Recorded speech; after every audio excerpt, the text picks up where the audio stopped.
Ah, there we go. So someone pops up and says that they adopted a Noah Center dog in the past, puppies from Yakima Valley. Let's see. So a puppy is from Yakima Valley and been a challenge. It's always been a challenge to adopt rescue. Yes, recently it's been hard. For a long time, it seemed like there weren't dogs to adopt. And now, unfortunately, we're starting to see the repercussions of the pandemic, and some of our dogs and cats are starting to come back to us. And that's precisely what I'd like to talk about and help us address with this conversation this evening is how the pandemic affected our pets and how we can help them through this next stage. Some of us are going to be facing going back to work full time. Some of us weren't home, but it's going to be a balancing act, learning, helping them learn to be home alone again and to go out in public for those who didn't learn to go out in public in the first place. So it's 5 after now. I'm going to go ahead and call that good. I'm going to check our waiting room one more time, and then I'm going to launch into our conversation. If you have a question, feel free to plop it into the chat. If I don't hear you, feel free to pipe up and let me know. We're going to be talking about behavior training, how we can help our pets be comfortable, what's changed. And we're going to end with a little bit about separation anxiety. I know that's a thing that's on a lot of people's minds, and I want to help demystify that a little bit and help you understand more what separation anxiety is and what it's not. Before I jump in, is there anything in particular that people want me to try to cover during our time within the focus of the pandemic and our animals? Feel free either to speak up or type. I've still got the chat open and I can take a look at that.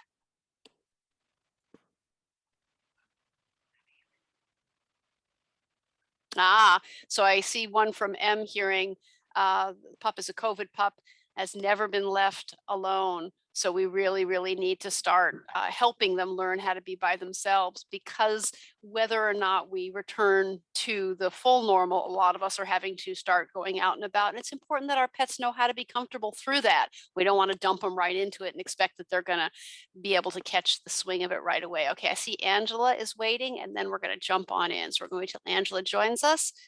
We have a fair amount of people joining us. So thank you all for coming out to learn with us. This is the first time we're doing one of these Zooms. I'm calling them podcasts with a W. We're going to be doing different subjects in the future. This is just our first one. This is the one we really felt was very time sensitive, because we're starting to see both dogs and cats be returned to us because of pandemic related issues. And I really want people to start thinking about how they can support their pets through this so they don't end up back at the shelter. And check our waiting room one more time. All right, I'm going to go ahead and make this smaller and get this out of my way. Thank you while we play with the screen. So I'm guessing that most of you are familiar with the Noah Center. It's where I work. We do work with cats and dogs here at the Noah Center. We're a second chance shelter. That means that we work with rescue partners, over 65 rescue partners, to bring animals from overcrowded shelters where they're out of time or space and give them a second chance here at the Noah Center to find loving homes. We also have a spay-neuter program.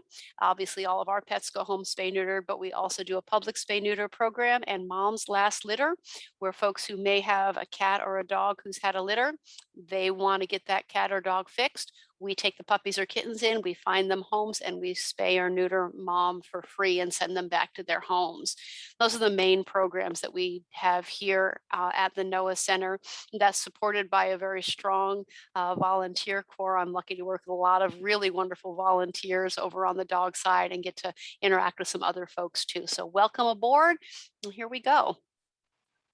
Maybe. Let's see. There we go. That's me. Some of you already know me who may work with me here at the Noah Center. My name's Jen Walker. I'm a KPA certified trainer. I've been working in animal welfare for about 17 years now, up and down the coast. And those are two of my friends at home. That's Puzzle and Gusto.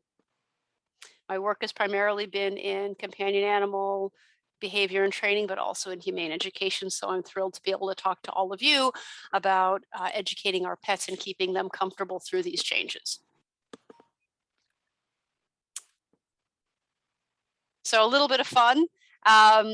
We wish we could communicate with our pets this way, and let them know when we were going to be home, but we can't. So it can really cause panic um, when they're used to one schedule and suddenly everything is thrown to the wind.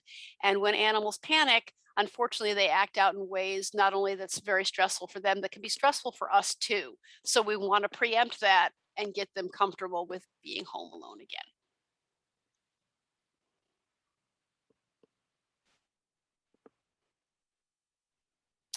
So we were hit with this pandemic, and a lot of things changed for a lot of people. Um, there were months when we were virtually locked in with our pets.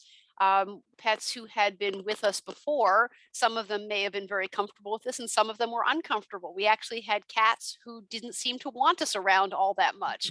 And during that period, it was really important to give them an area that was safe and quiet on their own so that they could take their own time because they weren't used to us being there all the time. Our dogs thought it was pretty cool. And really, there was a lot of time to spend with our pets, which I think was great in a lot of ways. But there were also other downsides to being at home with our pets, especially those pets who joined our household during this lockdown period. They had us around 24/7, so house training was a lot easier. But things like socialization were almost impossible. Not only couldn't they get socialized people in our house because we weren't welcoming people into our homes, but we weren't going out. So they weren't getting the socialization with people or other dogs. Our cats weren't getting visitors. So that's something they're not used to either. So it's not just about dogs, though most of the articles I've seen are about dogs. I'm going to be focusing on dogs, but I do want to touch on the things our cats are going to go through and how we can help them with that as well. A lot of folks talk about socialization and wanting to socialize a dog who didn't get socialized. You can't do it. The window of socialization biologically closes at 16 to 18 weeks. That's the bad news. The good news is that you can give them tools to learn to cope with their world. You're not going to change them into extroverts if they grew up being introverts. And a lot of it is actually just genetic. We can help them along, but many of these dogs just didn't get that interaction. And if they don't learn that people in hats or with umbrellas or walkers are okay when they're little puppies, these things are really frightening. Fear is normal. Fear is a healthy response to the unknown. I talk about it in kind of like on the veldt in the jungle. So the gazelle who jumps up and says hello to the lion becomes lunch. The gazelle who's afraid of the lion because they don't know what the lion is, that gazelle survives and makes more baby gazelles. So fear is a perfectly normal response to the unknown. But all these dogs who haven't learned that things like umbrellas or skateboards or bicycles are normal, they're going to be afraid of them. So they're going to need our support. And we can help, but we can't really socialize them past that period.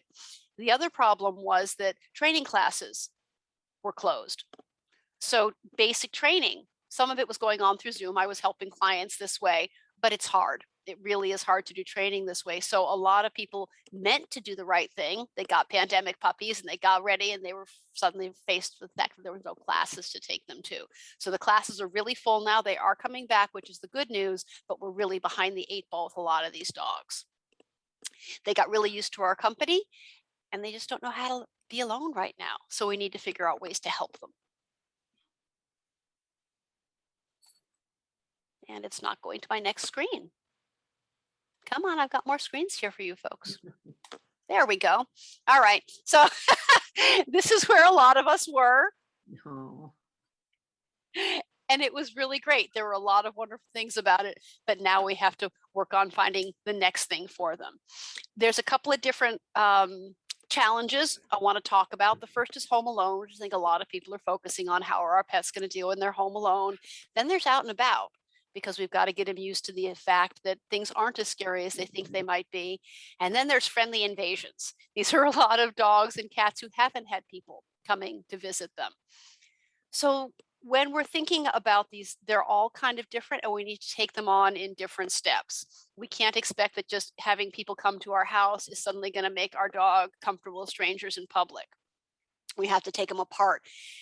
I strongly recommend that if you do have a fearful dog who has come into your life during the pandemic, or a fearful dog who just got used to you being around, you may want to consider engaging a trainer to help you with this period of change. Another thing that we were seeing is that we're having a little bit of anxiety about how our pets are going to react to having people in their homes. And that's okay. I think the best thing for everybody to remember is slow will be fast. I want everyone to take it super slow and let your pets lead. So we have to progress at their speed because they're the learners. We have to let them lead the dance on this. So I want everyone to stop and reflect for just a couple of minutes on what a typical day looks like now and what that's going to look like come fall. Some of you are parents and your kids are still at home, but they're not going to be at home in the fall. That's going to change your pet's life. Do you have any more summer plans that are going to be disruptive for your pets? What are we looking at that's going to change? And then we need to look at small steps because we can't expect them to make this change all at once. So think about what it's like now and what it's like in the future. I was working from home for an organization called Paws of Bainbridge Island during most of the pandemic. And my pets were with me all the time. I occasionally went out and met people, did some errands and that sort of thing, but I was home most of the time. And I saw that I was getting very excited, distressed dogs when I came home from these errands. So we started doing mock leavings, little short leavings, comings and goings, just to keep them used to the fact that I'm going to leave and I'm going to come back and it's no big deal.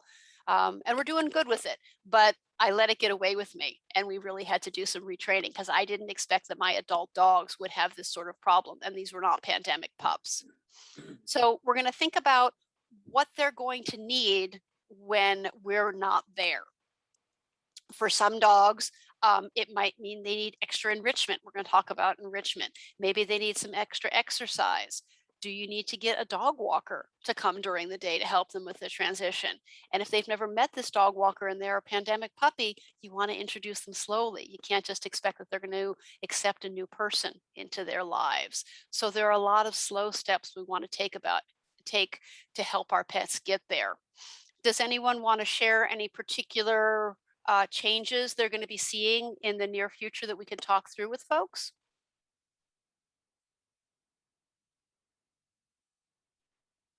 Okay.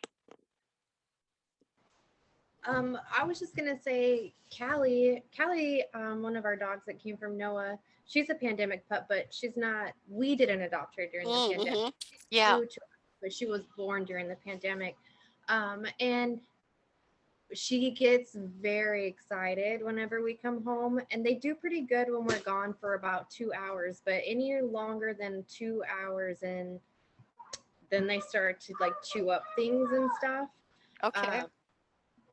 But also she's very friendly, but almost too friendly. She wants everyone so badly. So I think the socialization, so I don't know what it was. I don't know if she got too much or too little or what, but I know that she's kind of a high strung dog.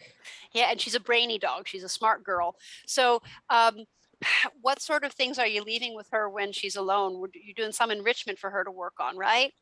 So they get their bones. I'm too afraid to leave Kongs because there's two of them. Neither one of them are crated. So I'm afraid Callie likes to steal Winston's stuff. So I'm just afraid with no one around to, watch that. I don't know what would happen while we're gone. I think it's good to be cautious. We certainly want to take care, getting a morning walk in, but not leaving them when they're really excited. So getting a morning walk in and then having some downtime is a good transition. Starting to do different times, how long you're gone, varying it instead. So maybe one time it's going to be 10 minutes, maybe one time it's an hour, varying it. So getting them used to that variation and keeping greetings very, very mellow. When we greet and when we leave, it's very nonchalant. I usually have a little ritual, see you soon. We give a cookie, we leave. When I come back, how you doing? Give a cookie. but keeping it really nonchalant so they get used to slowly reading from you that it's not a big deal. And if you practice different periods of length when you're gone, then they can start stretching those alone muscles. But you really do have to practice different periods so that they get used to calming themselves, self-soothing. You can put on music, talk radio. That's another good one. Um, some of our dogs and cats are very stimulated by the things they see outside.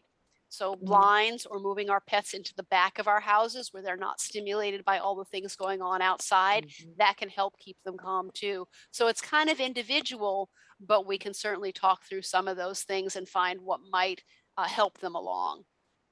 Okay.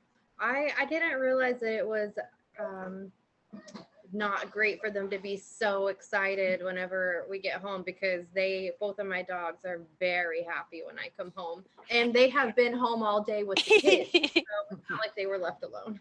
Yeah, but they're greeting you. So practicing greetings, coming and going, and practicing calm greetings, like maybe walking over to their bed and giving some cookies, or greeting out in the yard, so that they're not so excited, because that excitement can really cause stress. We want them to be happy to see us, but we need them not to be stressed out by it as well. And let's see if I can get our next page here. It's not moving. There we go. So we're talking about taking action, making steps to have our pets be a little more comfortable. One of the things that I suggest is taking a walk, but without your dog. When our dogs get excited about always going on walks with us like they were during the pandemic, it gets very confusing and kind of stressful when you leave without them. So going through all the steps as if you were going to be taking a walk with them and then leaving for a short period of time, even a few minutes, and then coming back, calm greeting, and going about your day. And then next time, maybe it's going to be 30 minutes. Take a walk, calmly say goodbye, calmly greet when you come back. If they practice this, then they're going to get more used to being alone. Inviting people back into your house is another one that you want to do with care. Especially if they're pandemic puppies who haven't gotten used to people visiting. Dogs like Callie, she just might be beside herself with joy, and that might be stressful. So you want to do just one fairly well-known person and make it really calm. Don't have the whole party to begin with, because that would be too much. So find out what they can manage, what's an easy thing for them to do, and then build on those successes. And then toys. So you were talking about the bones that they enjoy chewing on. We need to find things that are safe for them while they're alone. Obviously, having multiple pets, we need to either keep them separated or find toys that are safe for them. We've got a cat here using a feeding device, which is a really nifty one. Cats can learn to play with toys and get enrichment that way too.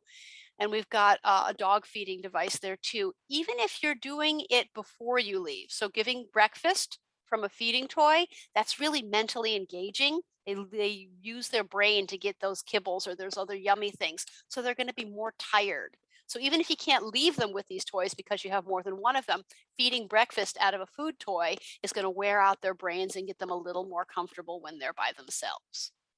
So there's a couple of different ways to approach it. And the same with our kitties.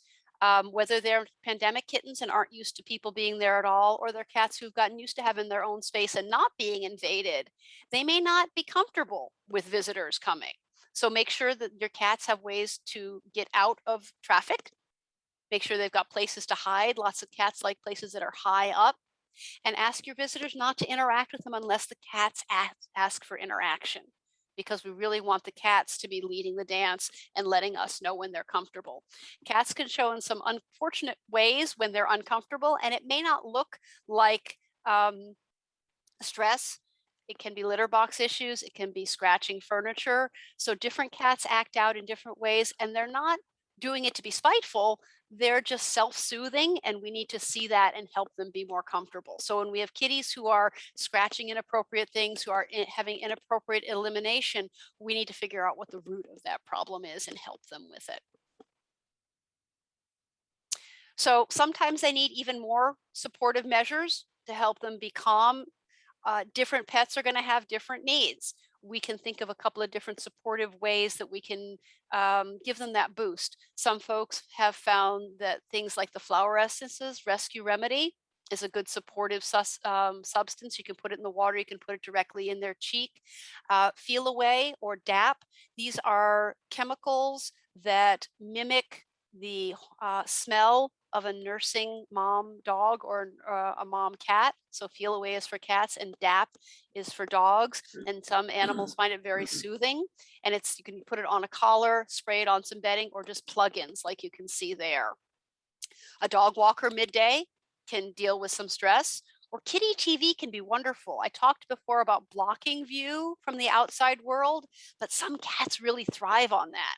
Putting up a bird feeder outside and bringing the birds in to give them that mental stimulation while you're not there to be having activities with them can be really wonderful for kitties. So again, it really depends on what your cat or dog needs, and you know your cat or dog best. So you can feel out these ways to help them be comfortable when you're not there. The other thing to think about is, where should your pet be when you're not at home with them? Some of our animals are used to having free range in our house and our backyard, and that might not be appropriate when we're not there. Part of it, it might be strange noises that are going to be scary or upsetting to them, or visuals like people or dogs going by. Some dogs are going to be more comfortable in their crate. And crating a dog for a couple hours is fine if you crate train them. You can't expect them to get used to getting in their crate right away. So if you're looking to crate train your dog, you want to start now. You're looking at probably 6 to 8 weeks to really transition back to having your pets be home alone. So we're kind of behind the 8 ball on it, and we want to start looking at those plans on how we can help them get there. So a lot of people have been asking us about separation anxiety. Does anybody have any concerns, or has anybody lived with a dog with separation anxiety? I'm seeing some nodding heads. It's a really tough one. When I'm in private practice, I very, very rarely take on dogs with separation anxiety, because true separation anxiety is a clinical condition and it's very, very hard to treat. It's a huge challenge to help them get over that kind of level of phobic panic of being alone. Um, for folks that do have dogs who have separation anxiety, it's really important to know that it's not your fault, that there is a huge genetic component to it, and that staying at home with our pets will not cause separation anxiety. Letting them sleep in our beds will not cause separation anxiety. It may cause bed hogs, but it won't cause separation anxiety. Um, it's something that they're genetically predisposed to, and environment impacts that. So when we talk about separation anxiety, just like any other clinical disorder, there are a number of little boxes we check. So we look at symptoms. We look at how they act when they're alone and how they act when they're with you. So when we're looking at true separation anxiety, a dog will not eat or drink when they're by themselves. So if you leave treats or chews and they're chewing or eating, it's probably not separation anxiety. So that's a good thing. Dogs who have true separation anxiety will often try to escape the house, usually through the doorway, because that's where they see people go. But I know dogs who have gone through plate glass windows to escape. You'll see a lot of destruction around doorway edges, so they chew on knobs and they chew on door frames. In extreme cases, they self-injure. So that's what true separation anxiety looks like. They drool, they vocalize. So it's a suite of behaviors that we look at. And separation anxiety can be worked with, but you really need to work with a professional. Did everybody get the email earlier with some books listed? So those were just a couple of books that we suggest about shy pets, about separation anxiety, some of the things that our pandemic pets are going to see. Feel free to look at those online at dogwise.com. If you purchase them using those links, 8% comes back to NOAA, because we're an affiliate, and the NOAA Center gets money back from these recommended books. Education is so important, and I'm glad I have those resources to offer. So that's what true separation anxiety looks like. However, there's isolation distress, and there's also BDS, Board Dog Syndrome. And they do share some of the same, the behaviors can look the same. Isolation distress, a dog may vocalize. They might tear some things up, but they're probably still going to be eating high value treats. And they're probably not going to be self-injuring or going at doorways and windows. Bored dog syndrome is a dog who just hasn't gotten enough exercise or mental enrichment, but they might bark, they might chew on things, so it could look the same. If we've got a dog who has isolation distress, we can work with them with those small leavings and get them used to us coming and going, like our pandemic pups need to learn. If it's bored dog syndrome, we want to up their enrichment. We want to make sure they get a good morning sniff. We want to make sure they're using puzzle toys. We want to make sure they're getting the things they need to make them comfortable. There's a wonderful book that was in that list about being home alone, which is really, really helpful. There's also the Cautious Canine for our shyer dogs. So we'll go over the book list a little bit. I think we've got a question here talking about our COVID puppy barks and howls from the moment they leave the entire time you're gone. How long are you gone when your dog is vocalizing that whole time? Just seeing if we can get another reply to that, because that helps people figure out what's going on. 1 to 3 hours. What if you just leave, literally go out the door and are gone for a couple of minutes? Do they begin to vocalize right away? Yeah, right away. Okay. Do they eat or drink while you're gone? We're taking a look here. I'm just reading the chat. The chat won't be in the recording, which is why I'm repeating what the chat is saying.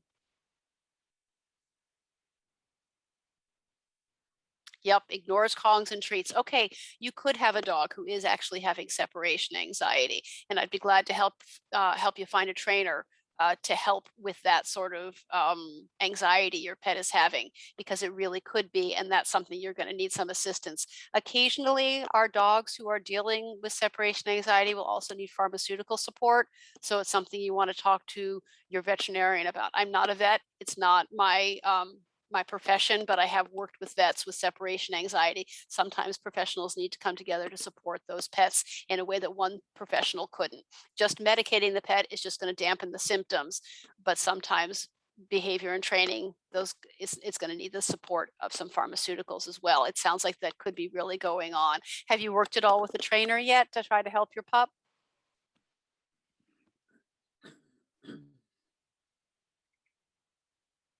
Waiting to see if we get an answer. And you can unmute yourself if you'd prefer just to speak. That's all right too.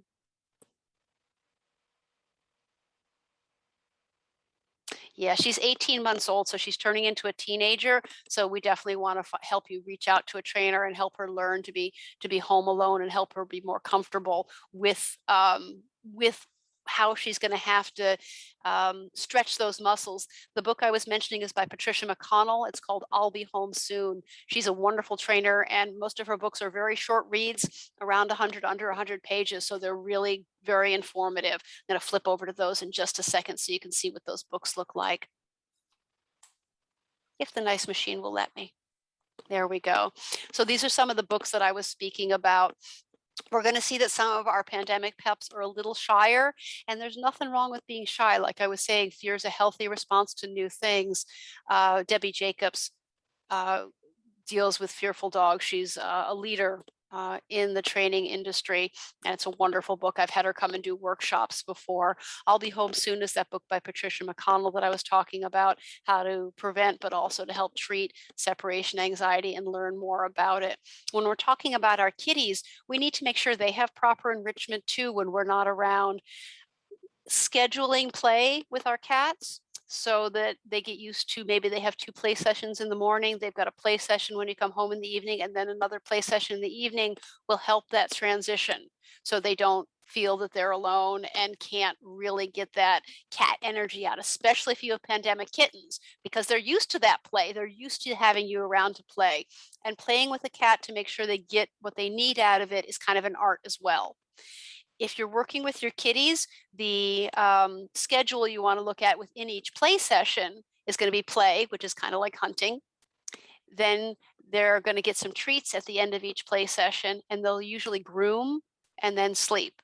And that mimics the normal pattern of a cat, of a wild cat. And that helps keep their rhythm. And if you schedule 3, 4 sessions, short sessions, just 3 or 5 minutes with your kitty during the day. If you keep to a close schedule, that'll help them transition back into the after days, especially with kittens. Does anybody have any pandemic kittens out there? I know we've got a couple of pandemic puppies. Oh, wow. There's someone, Rebecca says their cats won't eat when they're alone. So yes, we have social eaters and they get used to us being there. That can be a really tough one. Are your cats older cats or younger cats? Sorry, I turned my audio on, so That's I know fine. that's a strange switch over. They are about 2.5 years. I adopted them from Noah. Thank you for opening your heart and home. Oh gosh, they're amazing. Thank you guys. I've noticed that I come home and they have not touched their food. Do they eat? So they eat breakfast in the morning and then they free feed during the day? Yeah, well, depending on how long I'm going to be gone too, but yes, they eat breakfast, they eat canned food in the morning. And then I used to only give them a little bit of dry food at night, but I do another wet feeding for dinner essentially. That's great. But now one of them is really clearly preferring dry food. So I've been playing around a little bit with that. But they won't eat either when I'm gone. Yeah. They're just like, the bowls are untouched. And I was actually gone on an overnight, and a really good friend of mine who has cat sat for them for, many times and is a huge cat person. She was so worried. She was like, why won't they eat? Like, I don't know. So that's a really tough one. If you're gone for an extended period of time, that could certainly be a problem, and you probably want to speak to your veterinarian about it. That you might have to do an appetite stimulant when you're gone to get them through that transition period. When we were talking about pharmaceutical assistance for dogs with separation anxiety, sometimes we need to look to pharmaceutical support for our cats who have these issues. But it's usually just a bridge. It's usually not a long-term solution, but giving them that pharmaceutical support to slowly get used to being alone. Some of the meds that your vet might suggest are something like gabapentin or an appetite stimulant if they're having problems eating. But don't be concerned again that it's going to be a permanent situation. We're just looking to support them through this transitional period. Well, how long is it? I mean, as soon as I get home, within an hour, they're eating.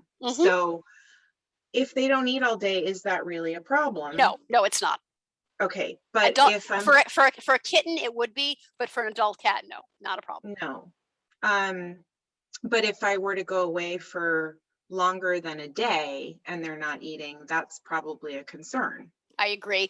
And what I'd want to do was to see if we can start stimulating their appetite occasionally with really tasty things, just to kind of get them used to the getting over that stress and get them used to eating again by themselves. Now, that pattern that I talked about, that play, treats, groom, sleep, you might be able, a pet sitter, or you might be able to get them into eating during the day by doing that play, treats, groom, sleep.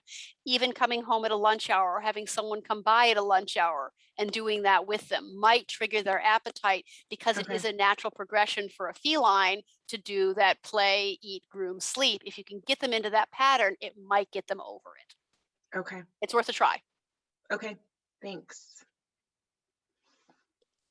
So here are some of the books that we were talking about. The Enrichment is wonderful, because a lot of folks think that their pets need more exercise. They just need to, especially their young pets, they just need to, get out and exercise more. And a lot of it has to do with enrichment, with normal behaviors, like we were talking about for our cat friends, with that play, eat, groom, sleep. That's a normal pattern.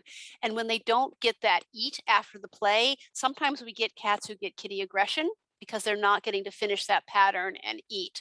Or our dogs who aren't getting to use their noses. Their noses are so important to them.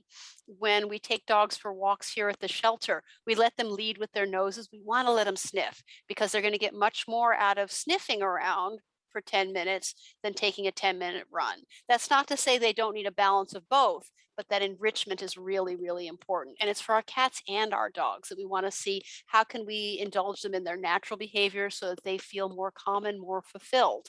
It's not easy to be a pet who's stuck indoors when everything goes away. So we want to make sure the things in their household are fun and interesting for them.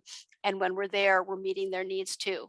It's also important to remember that our cats and dogs actually sleep most of the time that we're gone, if they're happy and healthy.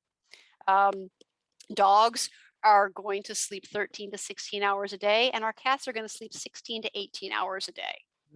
They sleep in shorter bursts, obviously, but they really do sleep most of the time if they're getting what they need when you're at home with them. When we're talking about getting them out for morning walks, we want to make sure, like I said to Ashley earlier, make sure that there's some downtime after the walk before you leave. So if you go out for a sniff and a run, maybe feed breakfast after that so that they can calm down before you leave. When you come home, make your greeting very calm. Say hello, show them you love them, but maybe walk into the kitchen and feed a treat off the refrigerator. So there's not all that excitement building up at the front door, because that's where we can see a lot of stress. And when we see that anxiety start because they get amped up and they don't know how to bring themselves down. And those small leavings, practicing leavings, micro leavings and coming back and keeping our greetings at our farewells very calm, loving, but calm, will really help. You're going to see what your pet's triggers are, and you want to get them used to those triggers as being not a big deal. I know some dogs that get very amped when you put on certain shoes because they know that that means they're going for a walk. So what I do is I practice taking on and off those shoes and walking around the house. I would make it boring. Keys, pick up and put down your keys. Pick up and put down your keys. Make it boring. Take away the excitement. One that I see a lot is the car turning on. That's when they get anxious. They're used to you going out to the mailbox or going out to do some gardening, but when you turn on that car, you leave. So you want to practice going out, turning on your car, coming back in. Going out, turn out your car, come back in. And when they're calm with that, turn on the car, go around the block, come back in. So we just want to take it in steps so they'll be able to handle it. Now, we did sound like we had some real separation anxiety going on, and here's some resources for you. Besides the I'll Be Home Soon, which is a wonderful resource for anyone who wants their dog to feel comfortable when they're home, these are some links, which we're going to send to you afterwards too, to reach out for some help. These folks have online resources, but we can also help you if you do end up needing a trainer in your home too. Don't despair. They really can learn to be home alone, but we're going to have to give them a lot of support. It's not something that's going to come easy to all of our pets, and we want to be there for them so that the new normal will just be their home and it won't be a scary place. Let's see, I should have one more for you if the nice machine will give it to me. There we go. So there's Toby. Some of you may know Mr. Toby. He was a pretty classic pandemic puppy. He was adopted as a little dude, and obviously he grew to be a big dude. I think he was 76 pounds, but he was returned to us because he was fearful, and he was barking at strangers, and he was starting to growl and lunge at kids. And that was because he didn't see them when he was a puppy. And his folks didn't feel that they were up to training and doing the counter conditioning to help him feel safe. Even with the training and the counter conditioning, he's never going to be Joe Labrador Retriever. He's not going to want to run up and greet people. It's in his genetic makeup. He's they did his DNA test. He's a Dogo Dane, and both Dogos and Danes are suspicious by nature. It's who they are. But that was made worse by the fact that he didn't get that socialization. So he came to us, he was returned to us here at the NOAA Center, and we had a wonderful team who supported him, and he was very suspicious of us too when he first came here, but we were patient with him, and he made lots of friends, and he had a great fan club. He was with us close to a month, I think, before he found a home, but he's been adopted now to some folks who understand that he's a sensitive guy who's going to need a lot of support. And I hear tell that he's got a cat of his own. He and the cat apparently are very close. He grooms the kitty. So you never quite know what they're going to need in their homes until they get there. But Toby was really an example of our pandemic puppy. He was a great big marshmallow who was scared by the world because he didn't learn that the world was actually a fun place when he was a puppy. So that's he's our key example of that. And I fear we're going to see more of them, but I hope that as people see articles and tune in on presentations like this, that they can think of what's life like now, what's life going to be like later, how do I slowly make that transition for my puppy, my cat, my kitten, and when do I reach out for help? So that's my piece on pandemic puppies and COVID kittens. I'd like to spend the next 15 minutes just kind of answering some more questions and seeing what other directions people want to delve into. So feel free to unmute yourself and let me know who you have in your household and what kind of plans you need to make and what thoughts you have on these pandemic pets we have. Do we have any more questions out there? Let's see, someone says, you mentioned that dog sleeps 13 to 16 hours. And yes, that does include nighttime sleep. So they might sleep. And when we're talking nighttime sleep, our dogs often are kind of restless for part of the night. They may settle themselves. They don't really sleep through the same 7 or 8 hours that we do. So they might get up and do some grooming, or they might resettle themselves a little bit. And that's completely normal for dogs. So it's not a, crashed out sleep like a person often is, except if they're super, super tired. They might be up a little bit at night, but they're going to take snoozes all during the day if they're comfortable and relaxed enough to do so.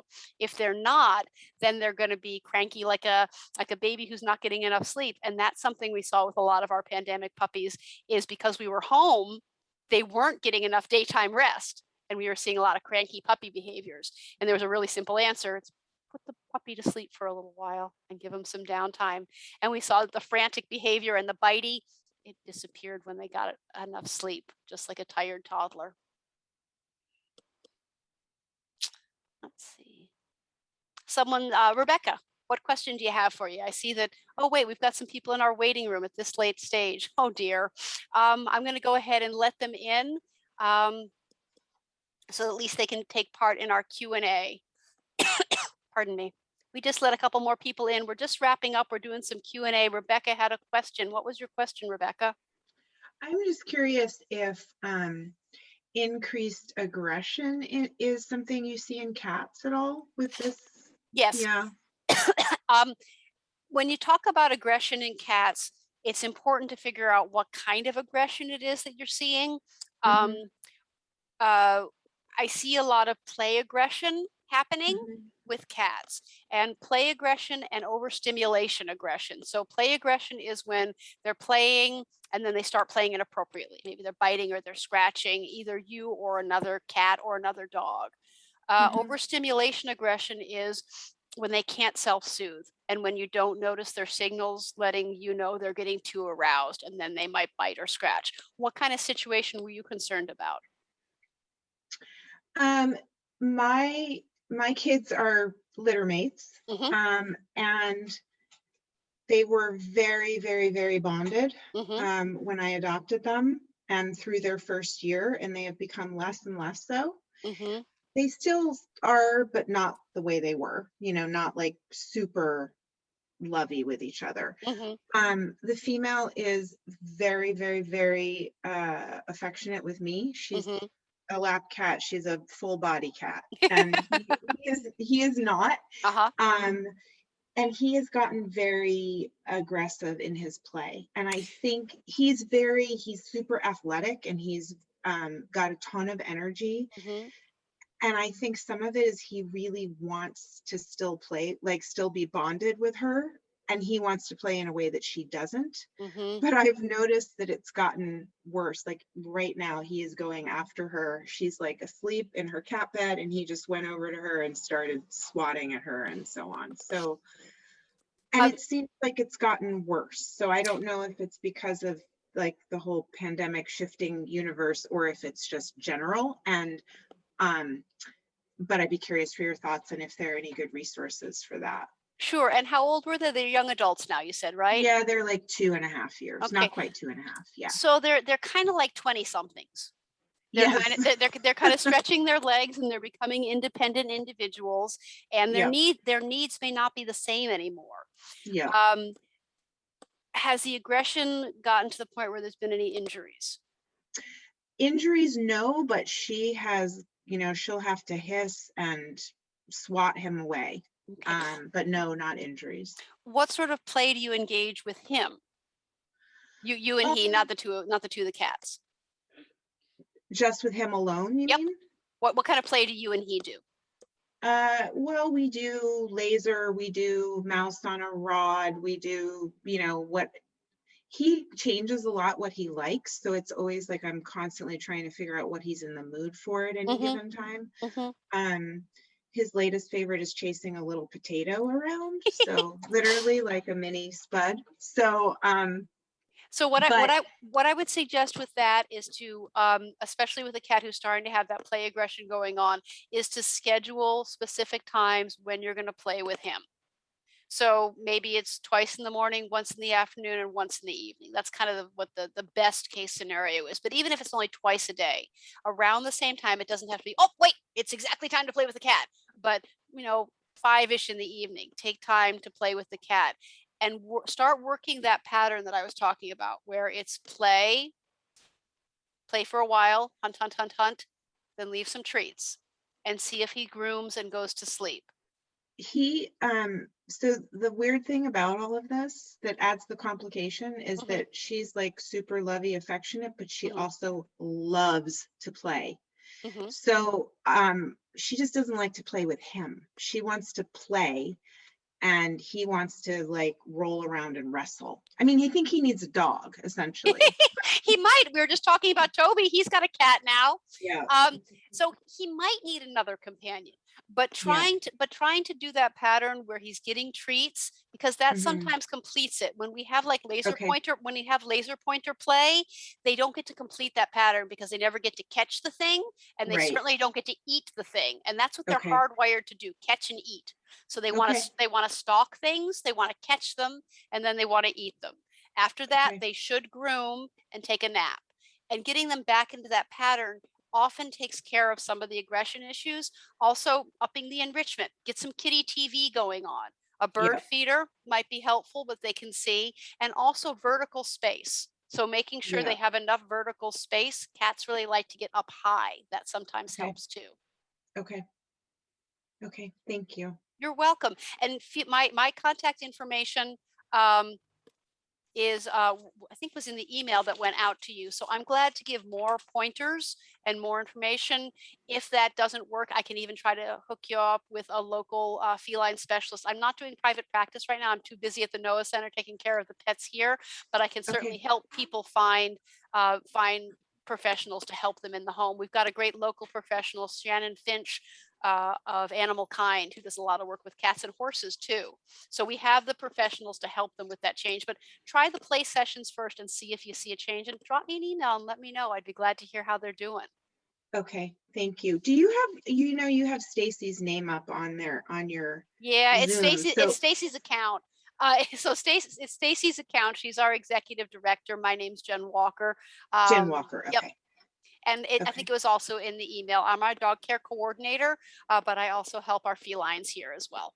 Okay. Perfect. Thank you so much. We have another question here asking, can the NOAA Center recommend some names of dog sitters or pet sitters or dog walkers? We can't recommend one over another, but if you drop me an email to dogcare@thenoaacenter.org, I've got some information on how to find a good pet sitter or a good dog walker, some general information, some professional organizations to look for certifications. So drop me an email and I'd be glad to get you that information. We'll probably be doing a whole nother Zoom presentation about just that topic, about how to find a good trainer or a good sitter. So it'll be coming up as a topic, which leads me to kind of one of my last questions for all of you is, if you enjoyed this, if you got some good information out of it, we'd be glad to hear what else you want to know. And if it's not something where I have expertise, something I know, I'll find you a professional. I really want to be here to facilitate everybody learning about our pets so that we can provide their best life for them. So, feel free to drop me an email, give me a call at the NOAA Center, and let me know what you want to learn about, because we want to be here as a resource to help you learn. It's all about, what can we do best for them? It's why they're in our lives. They make us so happy. They give us so much and they ask so little. I'm wrapping up in just a few minutes. Do you have any more questions that I can give a little bit of time to that I didn't cover here about what might be happening in your homes, what changes you're looking to see in the future, how we might be able to help them get used to the new normal?